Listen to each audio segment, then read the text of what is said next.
What is up, everybody? Welcome to the Movies That Make You podcast, where movies are more than just entertainment, they're a catalyst for meaningful conversations. I'm Jonathan Sprang, and I go by Sprang. And most weeks, we dive into movies to watch in preparation for the new releases hitting theaters. But we don't stop there. We explore the morals, the deeper ideas, and the life lessons these films have to offer. This week, we are concluding our October series where we'll be talking all things horror with a top 10 favorite horror films from Kristen and I. We dive into it. We pay homage to a podcast that I loved for a number of years, the Top 10 Podcast. So you'll hear a little bit about that more later, but we're excited to share this episode with you. Kristen shares her top 10. I share my top 10, and then we combine the list to make one whole list for the Movies That Make You podcast. We hope you enjoy this. You can follow our movie journey and join the conversation on Instagram at Movies That Make You, and check out our lists on Letterboxd at I Am Spring. You'll find the movies that make you laugh, the movies that make you cry, the movies that make you scream, and everything in between. We love hearing from you, so drop us a message and let us know what movies have made an impact on your life. Before we dive into this week's episode, here's a sneak peek of the next 4 weeks on the Movies That Make You podcast. Next week, we're going to be doing a Robert Williams episode. This is just going to be a one-off episode with my brother-in-law, Kevin, as we talk through a lot of Robert Williams' catalog, all the movies that we've seen, why we love them, and why he was such a treasure. The week after that, we're going to be gearing up for Wicked. To do that, we watched The Wizard of Oz with the boys and my parents, and we had everybody on the podcast to have a discussion. It was magnificent. So excited for this episode. We really dive into some really deep ideas with the kids. So lots of fun. The week after that, we're going to be doing an episode to gear up for Gladiator 2. So Christian and I will be talking about Gladiator and also Spartacus, another sword and sandal film around the same idea. The week after that, we're going to be gearing up for Moana 2 being released in theaters. So we're going to watch Moana, but we're also going to talk through not just Moana, but other Disney characters that the boys liked growing up, and even Kristen and I, what Disney characters stood out for us as our Disney heroes. Hope those episodes excite you. So without further ado, let's get to the podcast. In a world crying out for a top 10 show, Sprang and Kristen are here to bring you the top 10. Take it away, y'all.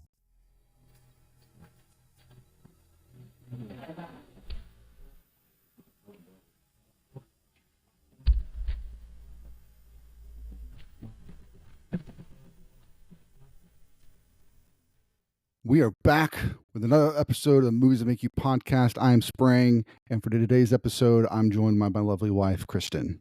What's happening, everybody? We are excited because this is an episode we've been culminating to for this entire month, leading up to our top 10 list.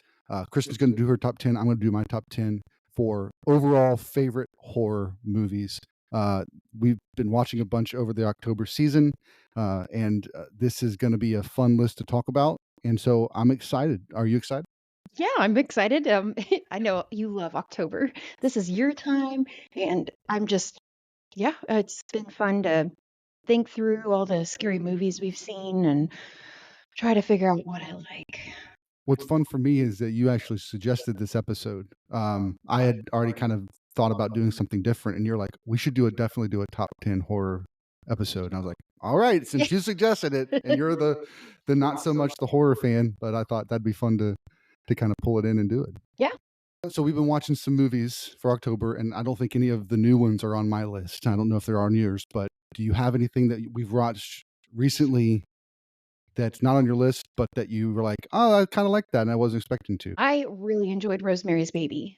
Yeah. I didn't know what to expect. I knew it was like a classic, but Right. I didn't realize the acting would be so good and the effects. It was back in the 70s, so they didn't have all the digital things. Yeah, I was talking to Kevin, who, little plug, he's going to be on next week's episode when we talk Robin Williams, our brother-in-law, Kevin. I was talking to him at the lunch yesterday about that I'd never seen Rosemary's Baby. And he's like, kind of shocked, but it's like, when you kind of, depending on when you start watching movies, and there's so many different types of horror movies that there are some that, you just may not have gotten to yet.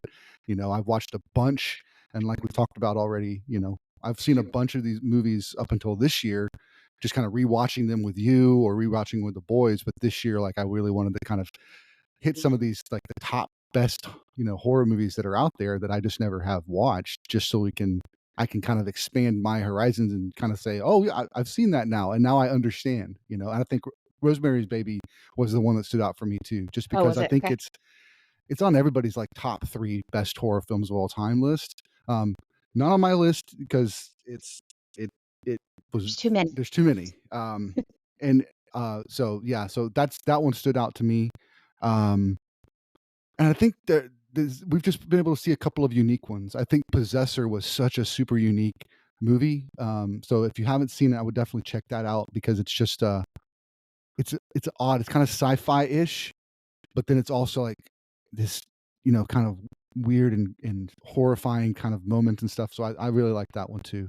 But yeah, Rosemary's Baby I think was definitely worth the watch. It was a little longer than normal, kind of out 90-minute horror movies. It was almost 2.5 hours, but really, Feel like yeah. it didn't feel like it was dragging out. And I think for me too, it's like the original. I don't want to give away anything, but it's like the original for all these other movies that have come out since then, and you're just like, I see where they got it from, and Mhm. it's like to have, and it was based off of a novel too, so that's kind of fun because it kind of puts it in a kind of a different realm for me as far as what to expect. Is that this was already a popular story before it became a movie, so then for it to become a movie and become as good of a movie as it is, when a lot of times those don't really jive well, I thought was cool. Yeah, it was neat. Yeah. All right. So I'm excited to jump into this for one other reason, not just the horror movies, but as I've mentioned on previous podcast, I used to listen to a podcast called The Top 10, John Roca and Matt Nost, and they did a top 10 show every week. It was so much fun, and they had a certain format, and we're going to mirror that format. You may have, at the start of the episode when I did the intro, I already did the intro that top 10 used to use. So hope you enjoyed that, and that's why I did it, was to kind of pay homage to these guys because I loved their show so much. It was such a fun dynamic that they had. So just so you kind of know the format, we're going to do our top 10. So she's going to do her bottom three. I'm going to do my bottom three. Then she's going to do her next two. I'm going to do my next two. Then we're going to trade one apiece. Once we have revealed each other's personal top 10 list, we will create the shows between the two of us. Boom. Yeah. So that's exactly how Matt Nost and John used to do it. Matt would say all that, and then John Roca would go boom. So I'm like in heaven right now. This is so fun. This is so fun. Okay. So we are going to start the list. All right. Number 10. What you got? Pet Cemetery. Ooh, cool. Not on my list. Go for it. It is not the original, it's the one that came out in 2019. I really enjoy Stephen King's visions, and first off, I am a major animal lover. I love all, well, not the scaly kinds, but all the dogs and the cats, and um, it it was just so gripping the way that they turned it. It was horrible the way their son was killed, and in the of grief a parent would go through, and what you would do to save your child or bring them back. Um, yeah, it was just so creepy. Yeah. I had never seen the original. I didn't know anything about the story. So I was going in blind to that one, but they show that in the trailer. They show Yes. the kid getting hit by the semi truck on the road next to the farmhouse.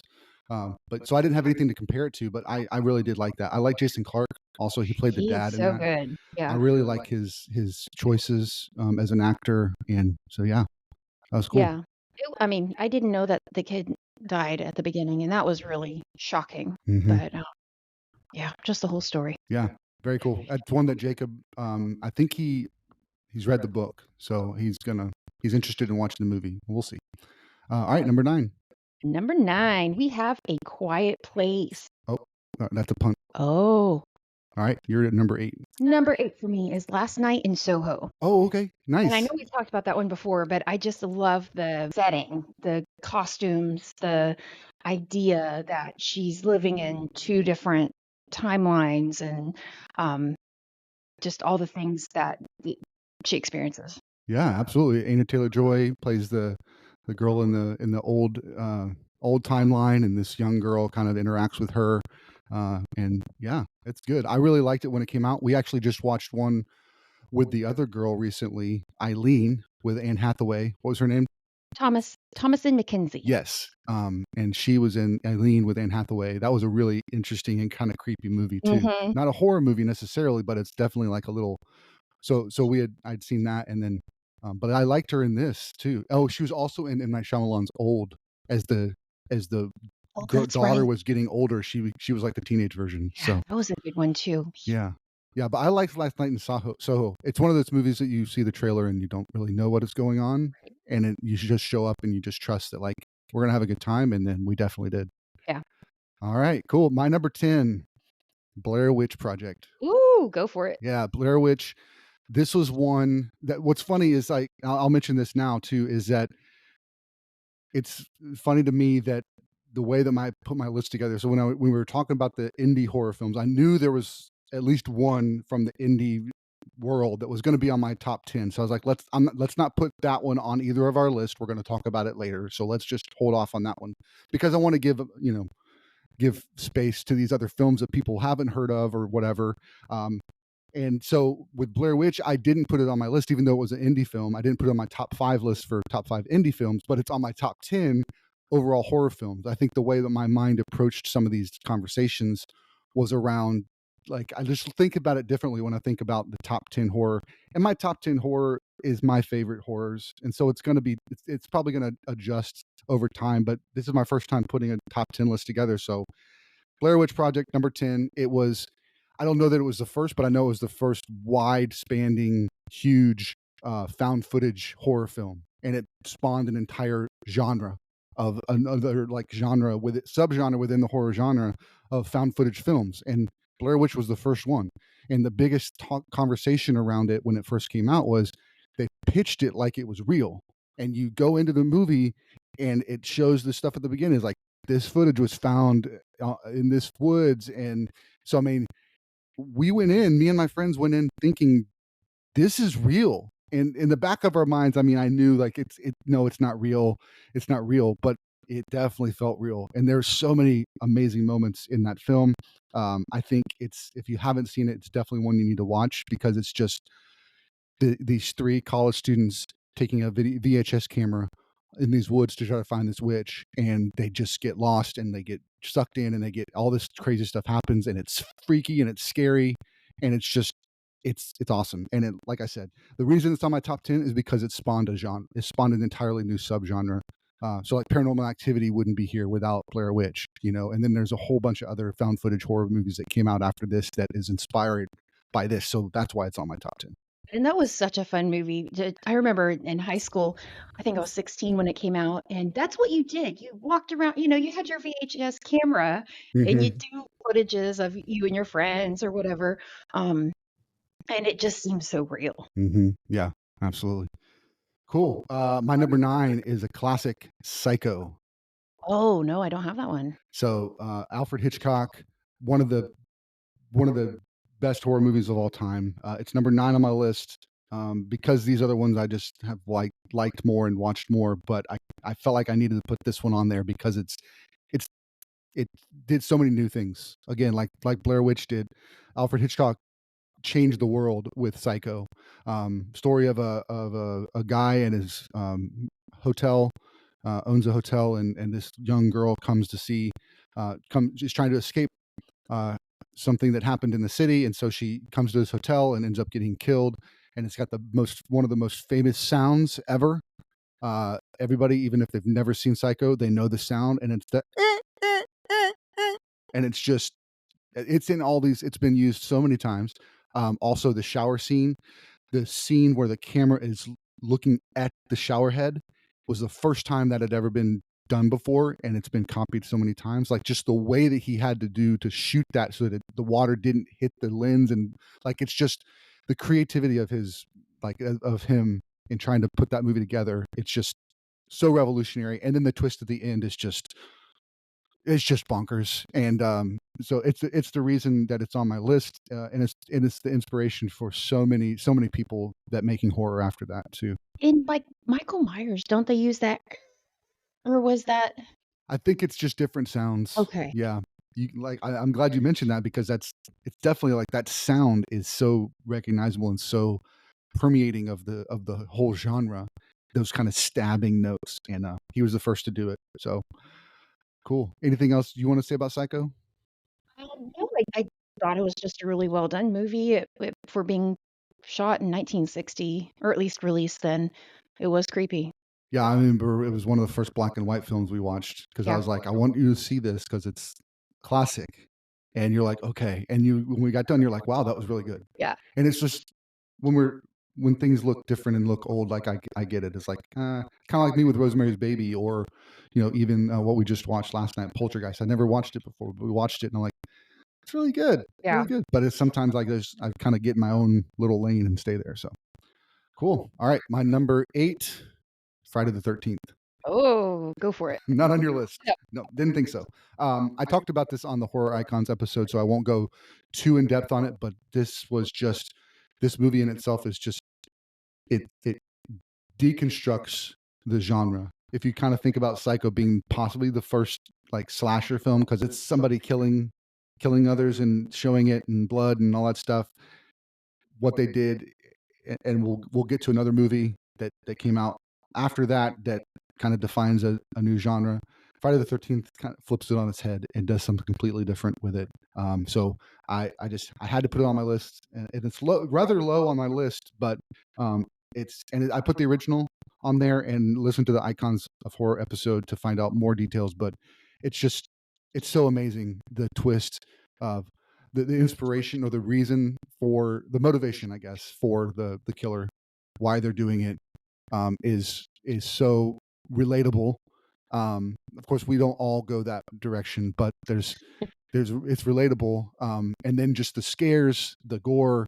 Kevin Bacon's in the first one, and it's just great. And then there's a twist at the end, and then there's a stab at the end too, and it's just like, this is amazing. And it spawned a series that's now gone 11 movies if you count Freddy vs. Jason, and then the remake, so like 12 movies deep.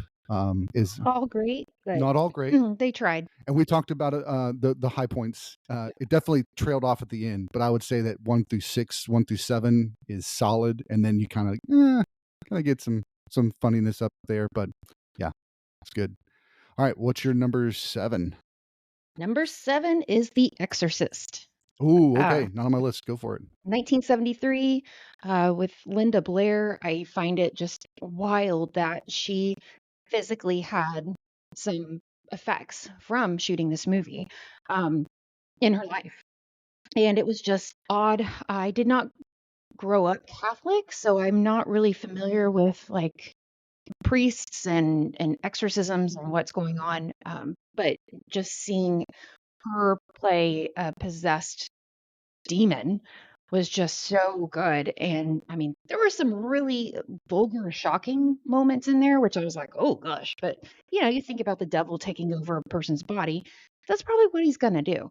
Um, but then like even the furniture flying around, and it it was really well done. And side note, we watched Exorcism of Emily Rose a couple nights ago with the kids. It's PG-13. It didn't scare me as bad as the original Exorcist. I just think that one has such a creepy vibe to it. Like, we're not letting the kids watch that until they're 18, just heads up. But, yeah, it was really good. Yeah, The Exorcist, another one of those originals that should have been on my list, but these other ones just made it on there before. But yeah, I mean, just the original demon possession movie that just grabbed the attention of everybody. It was gruesome. It was, yeah, there's definitely some vulgar moments, some scary moments that you're just like shocking from just a visual standpoint of the scary like scenes, but then also just the amount of like just disgustingness that comes out of her mouth, not just the vomit, but like what she's saying as she's possessed by this demon, and all that stuff is just powerful. And I think it puts it on a different level too, because a lot of these demon possessed movies are saying based on true story or based on actual events and things like that. And so, There's another notch to it, so and you're it's like, like it definitely amps up the fear and the anxiety as you're watching it, for sure. yeah. Cool. All right, what's your number 6? Number 6, we have Carrie. Carrie came out in 1976. This is the original. I know that they've redone it, I think, like 2 or 3 times, but I really, really enjoyed the original. I think that Sissy Spacek did such a great job with her acting. Her mom really messed with her, and she just was getting kind of picked on from all sides, and thankfully her coach, I think volleyball coach at the high school, just kinda took her under her wing and was making her feel, she was validating her, making her feel like she mattered, she was good enough, and she just was a really sweet girl that just had it did seem like everybody was just coming at her, and she got to her point where she's like, Mhm. "I can't take this anymore," and she snapped, Yeah. which, you know, people can snap. Another Stephen King film, that's Oh, yeah, that's just true. a slow burn, it's like he always like to have these, like, supernatural pieces in his stories, and starts out and, she's just a simple girl, but she's got this ability to move like telekinesis or whatever Mhm. that she find out early in the film. Like you said, her mom, the way that she treated her, like, she's just not fully matured in her head, like, in her maturity, like, she just seems very young and not knowing what's really going on, and then the bullies kind of pick on her, and she has her revenge. Yeah. So definitely worth it, worth a watch. Cool. That was your number 6. Yes. All right, my number 7 is Halloween. Is it on your list? Not on the list. Okay. Uh, this is the original. I think if you look at our Icons of Horror episode, this was the original slasher film, 1978. John Carpenter really just changed the world of horror films, of movies. It brought horror back into, being something that was accepted and something that people went to, something people liked. This also would have definitely been my number one on my indie horror list, but I knew it was going to be on this one. But it was an independent film when it came out. He got his own funding. They, as we talked about, they they did everything on a shoestring budget. They did shots that nobody had ever done before. So it changed cinema, not just horror films, but just movies in general because of some of the shots they did. The mask became iconic. Kind of like Friday the 13th, the hockey mask is an iconic. The Michael Myers mask is iconic too, and it was a William Shatner mask that they painted white. So they just went to the local Halloween store, got a mask, and put it on the dude, and like it's just like they just did everything on such a small budget, and it just became just gangbusters, blockbuster, all that stuff. So um, definitely one that I've watched every year for the last few years, and I did just find out that yesterday, October 19th, is his birthday, Michael Myers' Oh, birthday. So yeah, so definitely next year I have it on my list to watch that on his birthday. So love it, and I hadn't even seen that until you well, the new one was coming out, the most hmm recent, I think, was 2018, yep. and so you were like, "Okay, we have to watch this to hmm get prepared for this movie because 'cause we're yeah. gonna go see it in the theater." Yeah, and it's one of those ones where they kinda reboot and try to restart. It's got 5 different timelines in the movies because they kept trying to reboot it and restart it and all this stuff. So, like you said, the 2018 one picked up after the first one, so they Mhm. skipped Halloween 2, altogether. So it's but yeah, and I like a couple of those new ones, and then the last one, it Oh, just you were so disappointed. I don't know what's going on. I don't understand. I It don't was understand. really weird. It kinda Not like scary, it was, like, Yeah. off. Like, Yeah, "What?" and I don't know if I probably need to rewatch it just to see, that maybe they were trying to do an homage to something and just Yeah. Alright, cool. And I think this is gonna be obvious, my number 6 is Nightmare on Elm Street. Go for Um, it. so of all of those kind of original the 80s horror icons, like Freddy was always my favorite. Freddy was, from college, Freddy was always my favorite. And it was because of his personality. One, his personality. None of the others talked. So he was saying all this crazy stuff and he was talking crap to the people and he was puns, galore. And he could just say stuff that was just like, ugh. And just like, he was actually talking to you and taunting you. So that's number one. He's amazing. Robert Englund's amazing as Freddy. Number two, you can't run away from him. Like, you can't get away. You can't stop yourself from being haunted by him because humans can't stay awake that long. And so there's this sense where you're always going to fall victim to Freddy. It happened in nearly every movie. They figure out, okay, I got to stay awake, got to stay awake. And then some of them, they just skip past the figuring that out and they're just already in the thick, like trying to stay awake. And we're picking up the story after they've already been haunted, but it's just this constant fear. And when you're watching the movie as an audience member, it's like you get this every single time they blink, you're like, oh, they're asleep. Freddy's gonna get them. It's just like they can't even do anything without you.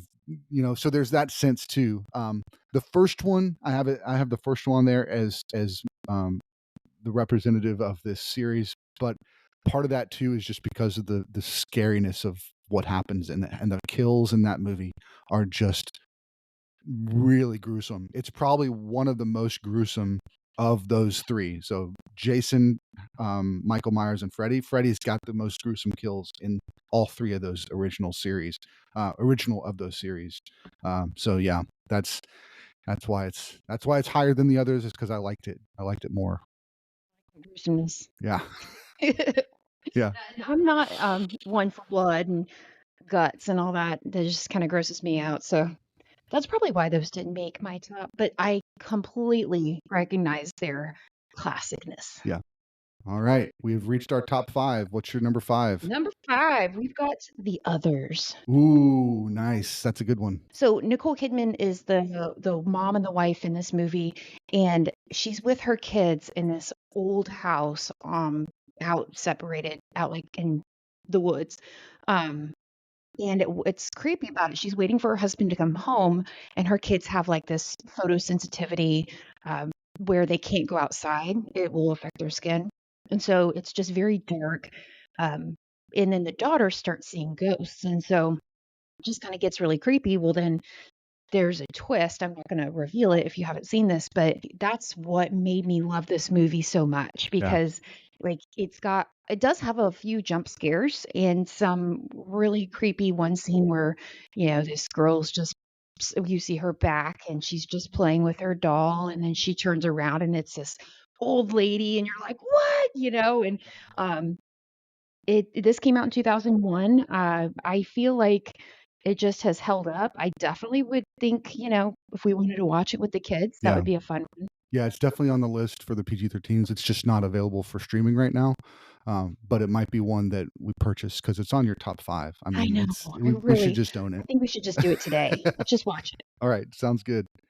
Yeah. So others for me also saw it in college, and I did not see the twist coming, but it was great. It was great. Really enjoyed the scares, the tension, all that stuff. And I actually haven't seen it maybe one other time. I've watched it one other time since then, so I'm definitely due to watch it again for sure. All right, my number five is Get Out. Ooh, good. I don't Yeah. have that one So Get listed. Out, we talked about it on the indie films. It was on your top five indie films list, which is funny. Like I said, that I have like a number three on my indie list at number five on my all-time horror list. But the way that I built my list was really around this kind of idea of like the firsts or the things that did it that revolutionized things. And I feel like Jordan Peele's social horror that this was more was worth being on my top 10 list because of its originality. Um, it was not horror in the same sense of a slasher film. It was psychological, but then also the social commentary that he's delivering in this horror genre. We've talked about it before. Sci-fi is a great spot for people to kind of comment on our current situation by using science fiction to kind of do comparisons and stuff and tell us how we should be living. I think this movie also showed us something horrifying about our past, something horrifying about our present, and it definitely has made me more socially conscious about how I leverage things, even such as gifts and memes, and Yeah, like I don't want to use someone else's body for my own purposes, and this movie is a big part of the why. So it's pretty crazy. that's awesome. Yeah. Oh, God, I really like that one too. I'm getting chills just thinking about it. It was just very creepy. Yeah, yeah. Kathleen Keener did a great job as the mom. Brad Woodford did a great job as the dad. I mean, just so perfectly acted. And the script, of course. And I did just see a clip, and I'll probably show it on our Instagram with an interview with Jordan Peele. he was just tasked to write it, and so he was writing it, and as he was writing it and writing some of the scenes, he's like, a white director can't get away with this. A white director couldn't do this, and he's like, so he called the producer, and he's like, I gotta direct it. And he's like, all right, let's do it. So cool that was given that opportunity. I Yeah. mean, Yeah. And that's part of like the beauty of it is that he's and the other thing that's cool about Jordan Peele, that some of you may not know, is he's got one white parent, one black parent.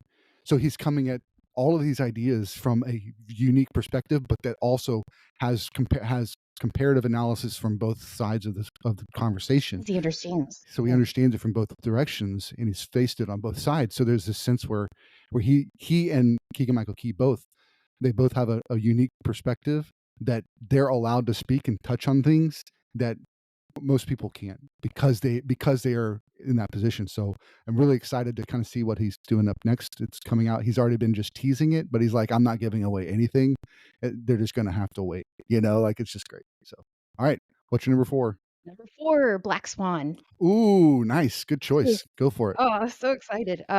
So I love dance. I think ballet especially is just beautiful and stunning, and the way that you can tell a story from it.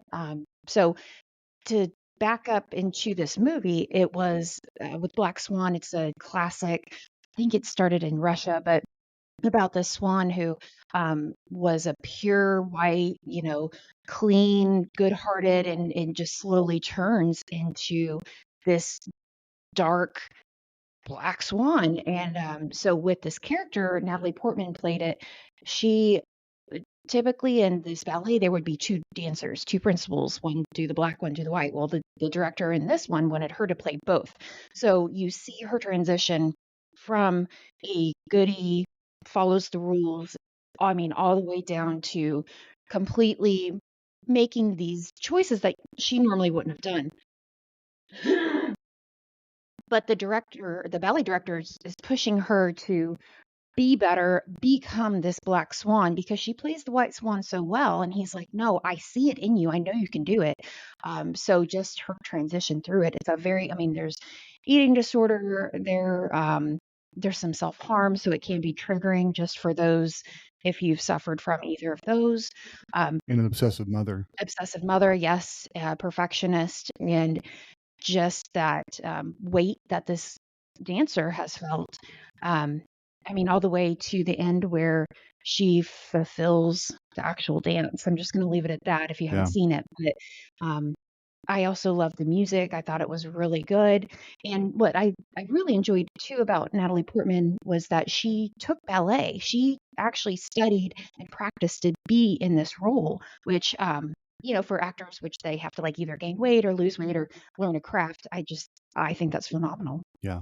I can't remember, the director is Darren Aronofsky, and he has done quite a few of those kind of psychological thrillers.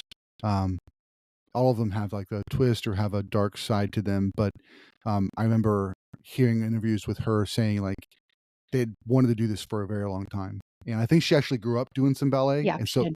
so that was kind of she's also like, hey, I'm getting a little too old, like we have to do this movie now, or I'm gonna age myself out of this role because it's supposed to be a young Mm. girl, but also just physically. One of the cool things about the film is there's a scene where she injures herself, and that actually did happen, and so the director's like, go ahead and just keep the cameras rolling, and they put it in the movie, because it was really, she stayed in character and all that stuff. And so, but she actually did injure herself while filming. The other thing you mentioned, the music, it's actually the White Swan Lake Yes. in reverse. So the composer did the theme and then just did it in reverse.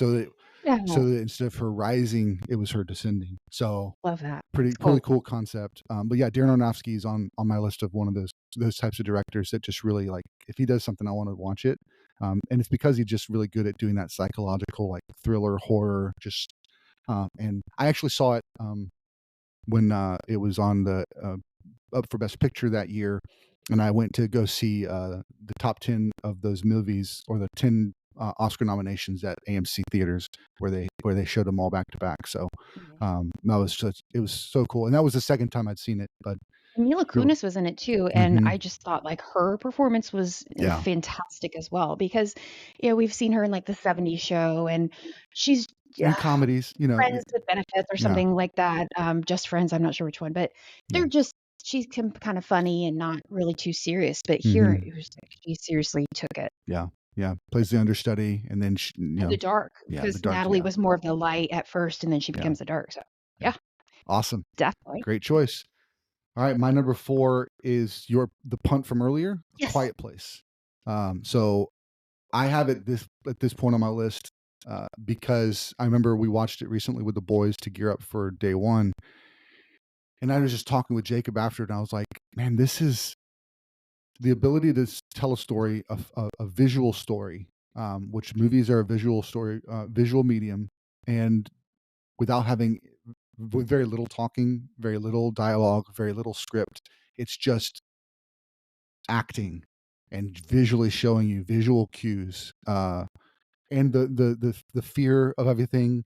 It kind of has that Jaws kind of idea where you don't see the villain, you don't see the monster till the end. You see little glimpses, but you don't really see the whole thing till the very end. I think what came out in our podcast with the boys was just the conversation around how does a dad show their kids that they love them, and so that kind of elevated it to Yeah. a different level. But I think even just from a pure movie standpoint, when I was trying to look at this list, I was like, I did talk a lot about this being one of the best films of all time, not just horror films. And so I felt like I needed to kind of put it higher on my list. So it's number 4 on mine. I think it was number 8, 9 on yours. Yes. Yeah. And I just liked it mainly the suspense the whole way through. Emily Blunt and John Krasinski, um, which they're married in real life, so that's so cute. But they just did so well with telling the story, creating that fear, um, especially the to think like she's pregnant, like she's gonna have a baby. Babies are loud, and it's just how to navigate through that. Yeah. It was amazing. John Krasinski wrote it, directed it. Just so cool. Yeah. So cool. Such a great film. All right. What's your number 3? Number 3 is The Sixth Sense. Ooh, not on my list. Ah, so funny funny story about this one. Colton, 12-year-old, tried to watch it last week. Because we watched it last year. He didn't watch it because he was too scared, but he's Yeah, like, "I wanna watch it this year." Even on our list, on our movie, like, when we just did with Venom, he's like, Sixth Sense, I wanna put Six." We're not watching Sixth Sense again. We just watched it last year. You can watch it on your own." right. And so last year when he had heard it, I mean, the music was honestly scarier than the story, but whatever. Um, we had come out, he was on fall break, or the kids were on fall break, and he got to the point where, the Wahlberg brother at the beginning was having a breakdown, and it's when, he shoots, uh, Bruce Willis? Bruce Willis. Yeah.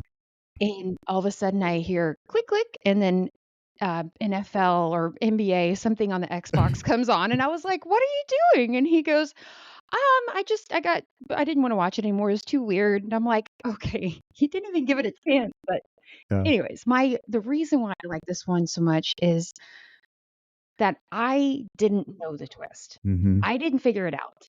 I'm not one that sits here and tries to figure it out. I wanna just enjoy the movie as it is. So, when I found out that twist, it really just grabbed me again. I mean, kinda like the others, I guess. I don't know. Mhm, I mhm. like these. Yeah. But the way that, the what's his name? The little boy? Haley Joel Osment. Haley Joel Osment handled that character as a child was so cool. There were some jump scares in there. The mom, she's kind of creepy. She's a little off. Like you can tell she's trying, but she seems a little not, not your typical mom. So that kind of throws a little thing off. But she's also the mom in Hereditary too. So she plays a really good kind of scary Mhm. actress, scary character. Um, but I liked how the story was. I thought it had a great ending. It almost had like a feel good ending. Mhm. So I thought that was pretty cool. Yeah. And he was able to help another family. So kind of like turning his gift into helping others. Yeah. Definitely worth a watch, and, I'll post a link also to our Sixth Sense podcast that we did with the boys, for those of you that wanna listen to that, but yeah.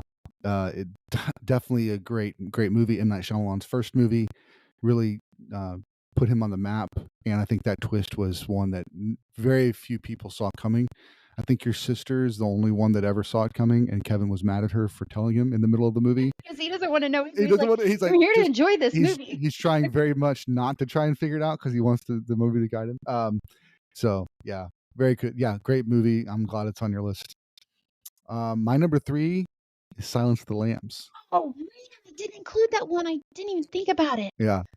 So Silence Glad of the you have it. Lambs. Yeah, we talked about it on your the Mom episode for being one of your favorite movies of all time. For me, it was on the kind of like the top 30 horror films list that I found, and so that's what brought it to mind for me. Because I'm with you. I don't necessarily consider it like horror in the same sense as like, More like a thriller. yeah, it's kind of thrillery, but I mean, he does eat people. He does Yeah. tear a face off someone and put it on himself so he can get out of the jail. Like, there's some horrifying moments too. And I mean, even the serial killer who's got the lady in the well in his house, and he's, all that horrifying visually. And I think the scariest part in the whole movie is when she's in pitch black and the killer has the night vision goggles on, and you're seeing it from the killer's perspective, Mhm. and she's walking through the house and he's getting super close to her, and you're just like, oh, this is so tense. Like, so I think that's where some of that horrifying stuff comes from. um to kind of call back to that, is that first person's perspective is very similar to Halloween. In the first kill that Michael Myers does as a little boy, the whole opening scene is from his perspective through the mask, so it's this kind of, I don't know if the director did it in homage at all, probably not, but it's definitely influenced because that was kind of the first time that POV shot was done, was in Halloween. But I mean, you've got Hannibal Lecter being one of the iconic uh, characters of cinema, being super scary. We actually started watching the Hannibal show. We're about 5 or 6 episodes in. Really hope to kind of keep watching that because I just love the character too, and the mystery, the detective work of it. Jodie Foster's great. Like, that whole dynamic, I mean, there's She's just, got a little rough around the edges too. Like yeah, because she she's a is, green, like, young FBI agent and all that. yeah. Yeah, But like the Hannibal Lecter character, that he's this psychologist and people well renowned. Like people will go to him and and he's over here. Here, you want to have a meal with me? yeah, Aha, no. yeah. I mean, we can't have wine sometimes without doing the quote. I ate his liver with some fava beans and a nice bottle of Chianti. Just, it's classic. We got to do it. We got to say it whenever we're having Chianti. So cool. What's your number 2? Number 2 is The Ring. Ooh, okay. I think I know what On, your number 1 is. you think? I think so, but that's all right. Go ahead. Anyways, so with The Ring, it is, and I know we've done this on a previous podcast too. It's about a videotape, a VHS tape, and if you watch it, you basically have 7 days. You get a phone call, 7 days, and then you're dead. And it's this horrifying, grotesque death that just we don't typically see like how it happens, but you just see the The image and result, yeah. it's horrifying. So this journalist, she's trying to get to the bottom of this, and she like goes through this whole journey, and just you find out some weird stuff about this family, and um that they threw their adopted daughter into a well. It was just horrible, and why she's coming after people. So Yeah. yeah. Super great Oh, film. We actually did an episode of that last year. yeah. It was one of our first episodes with the boys. Colton and Jacob wanted to watch that series, so we'll post a link to that one too. So that's like this little callbacks here. Yeah, I thought it was great. And rewatching the sequels with the boys, they were fine. I enjoyed the second one. It was a little slow at points, or not as scary as the first one, but there's still, like, it's telling a story, and it's still like there's some haunting moments. And then Rings was a really good twist on the story, and how like trying to take it, kind of bring it into a modern idea of who, if someone did find this VHS tape and they did need to kind of pass this demon on to somebody else, like, how would you do it? And or it's organized, and it's like, I mean, it's super interesting, kind of like twist on it. Maybe not a great movie per se, but a The good, like, kind of story. a good story, like, to kind of like continue the mythology of the series. So yeah, definitely a good one of those good horror movies, scary, I spiritual. feel like it held up too, Mhm. even with how, it was done, what, 20, 30 years ago? Yeah, and just like last year, we saw all of the costumes that came out with the Yes. little girls doing her like Coming out of the crawling out of the TV. TV. I mean, it's just like the fact that she's still holding on as one of those characters means that the movie is also is holding up. So And it's cool to be able to say, "Hey, I saw that in the theater." yeah, Yeah. absolutely, absolutely. All right, All right, cheers. I think my number two is your number All one, right, let's see. The Shining. Yes, Yeah, that's my number yeah. 1. So it's higher on your list, so you get to go first. All right, so The Shining. Okay, just such a classic. It is with Jack Nicholson and Shelley Duvall, them and their son, that they are just at their house, and then all of a sudden they need to go watch this hotel. It was an opportunity, basically because it's out in Colorado, and it's just they needed somebody to kind of keep it alive while nobody's there. Yeah. And so you have the chef there, or the butler, I think. Then they've got the pantry of food, and they've got this whole hotel to themselves. And he's a writer, and so he's like, "This is perfect. All right, well, you and Danny are hanging out, and you find out the hotel has lots of secrets and ghosts." And again, the twist at the end was one of those that was probably again made it my favorite as Yeah. to why I like it so much. Because then when you see it again, you're just like, oh, Yeah. you pick up on other things. And I actually saw a thing this year that they have a horror film festival at the Overlook Hotel. It's not the Overlook, whatever the actual name of the hotel is. They have a horror festival there. Um, I really like We should go sometime. Yeah. bucket list. Even just to visit the hotel would be a bucket list. Going to the festival would be like a double bucket list. But yeah, definitely one of those.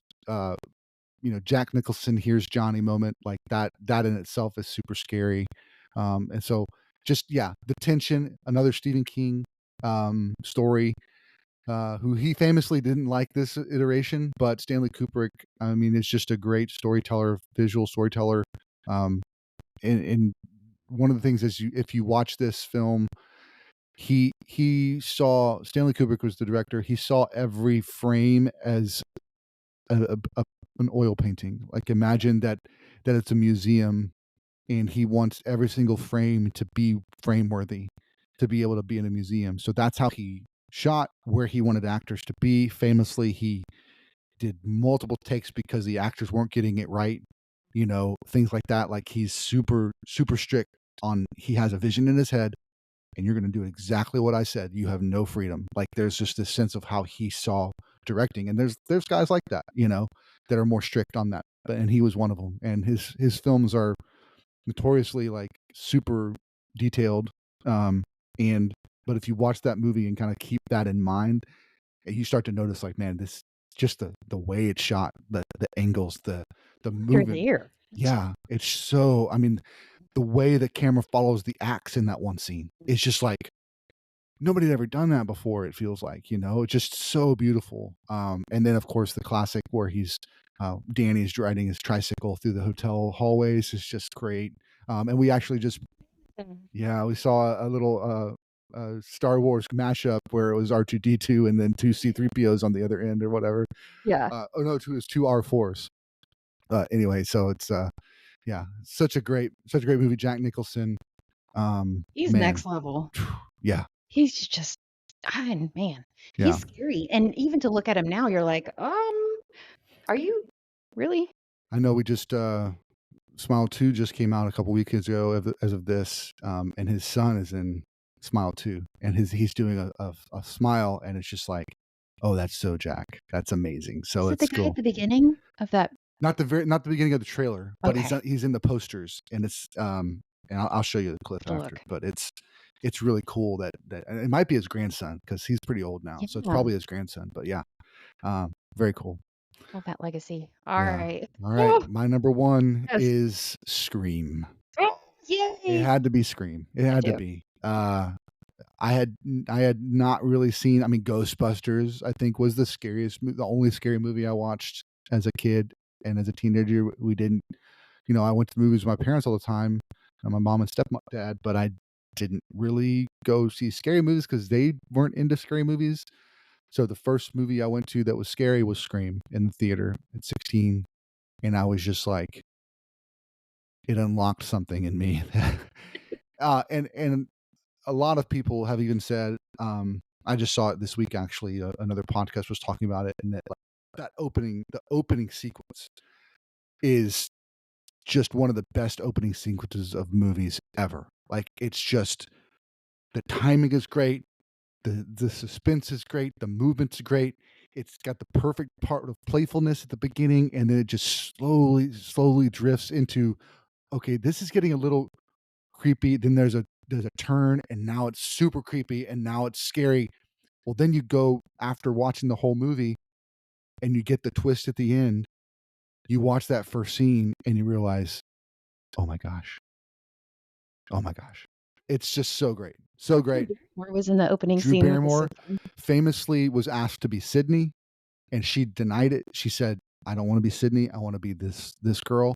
Because it would be a twist. It would be this moment where people are expecting the top billed castmate, the most famous person in the film to die in the first scene.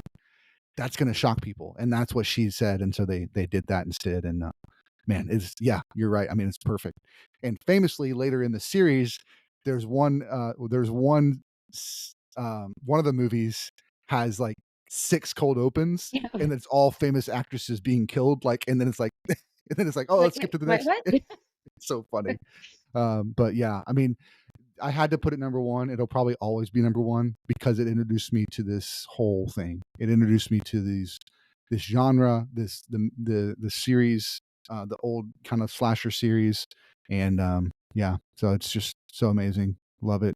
Sidney Prescott, all that stuff. So, all right. So we've given our both of our 10 lists, and we're going to try to create the shows. Create the so we have only two in common: The Shining, which I'm totally fine that's number one because it's one we have on both our lists and it's high on both of our lists. So The Shining number one. The other one we have in common is A Quiet Place. I have it at 4.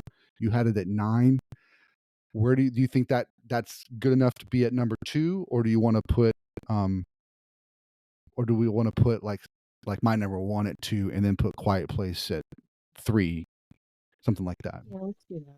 Okay, we'll do Scream and then A Quiet Place. Okay, and now your next highest is The Ring. So I think that makes sense. Your next highest goes there.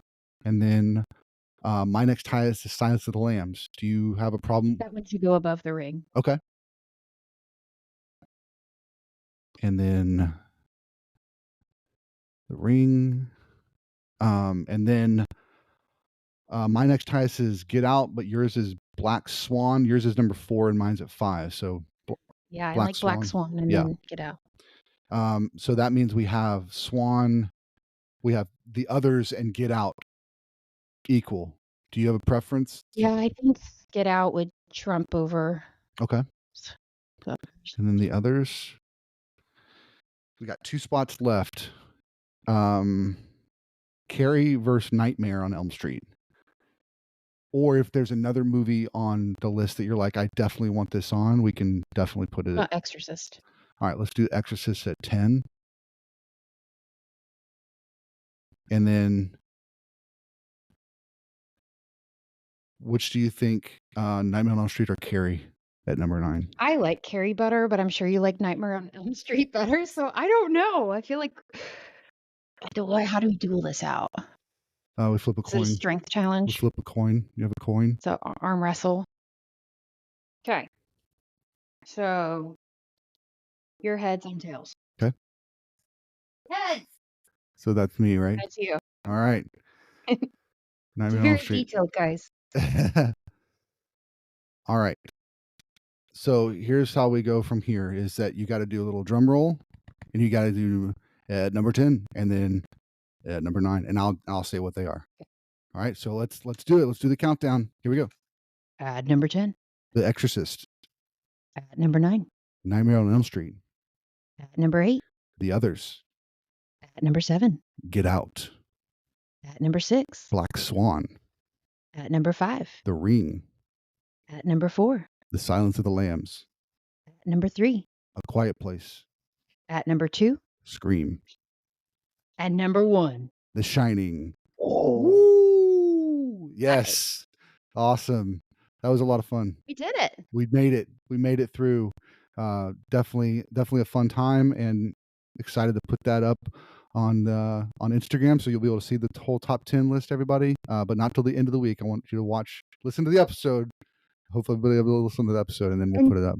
comment on what your scary movie is. I'd love to hear, Yeah. maybe your top 5. Just post it on the comments so we can see. Maybe Yeah. we're missing some, Yeah, or we need absolutely. to put them to our list for next year. Yep. Awesome. Well, thanks everybody for listening, and thank you for being on the podcast today. Of course. Thanks for having me. Take care, guys. Bye.